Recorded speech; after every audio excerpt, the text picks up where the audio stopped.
දුයියන් වගා කරන ඔයාලා වෙනුවෙන් ඉතාමත් වටිනා වීඩියෝ එකක් අරගෙන තමයි අද මම ආවේ.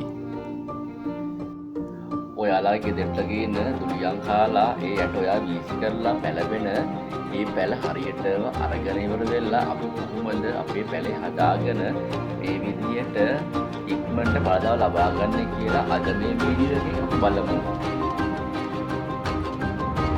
දැන් ඔයාලට පේන මේ ශාකයේ අවුරුදු 5ක් තමයි වයස. දැන් මේකෙන් දෙපාරක් ගෙඩි හැදිලා තියෙනවා. බලන්න පුළුවන් මේ ශාකයේ කොච්චර මල් හැදිලා තියෙනවා කියලා.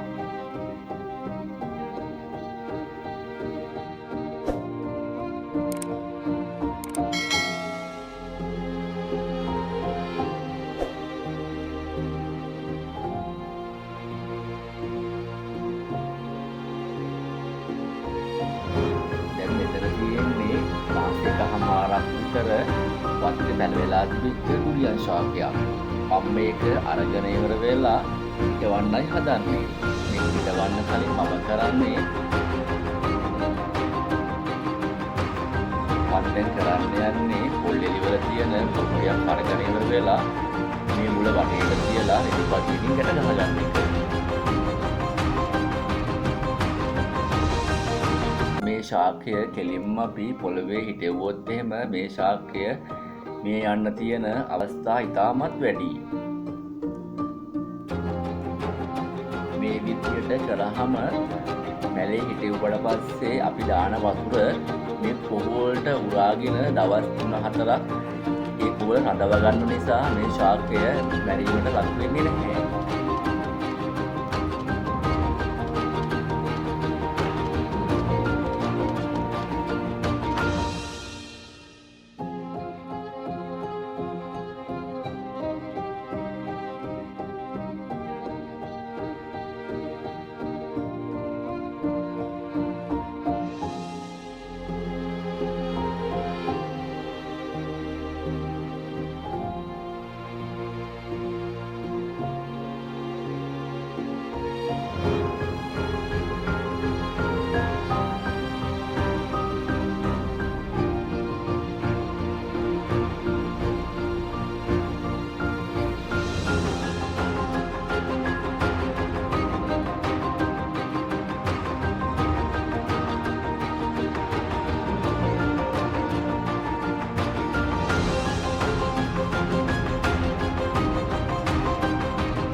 පැලේ හිටවන්න කලින් අපි වතුර භාජනයක ඔබලා කෝල් ටික තෙත් කළා තමයි අපි පැලය මේ වලෙන් හිටවන්නේ.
මම සාර්ථකව සිටවගත්ත දුලියන් ශාකය.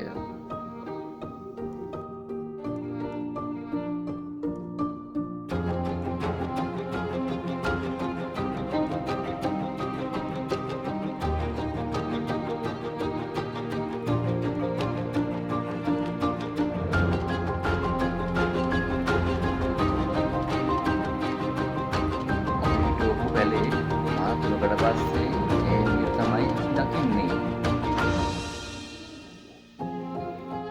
මේ ශාකය කුඩා කාලයේදී මම පළතුරු පෝර වගේම කොම්පෝස් ඒ වගේම තමයි පුවක් ගස් වලින් වටින පුවක් අතු දාලා තමයි මේ ශාකය මේ විදිහට වර්ධනය කරගන්නේ. රසායනික පෝර භාවිතා කරන්නේ නැතුව කාබනික පෝර විතරක් භාවිතා කළොත් එහෙම අපේ ශාකය ඉක්මනට වර්ධනය කරගෙන අවුරුදු 5 වරින් කෙටි කාලයකින් අපේ අස්වැන්න ලබා ගන්න හැකියාව තියෙනවා.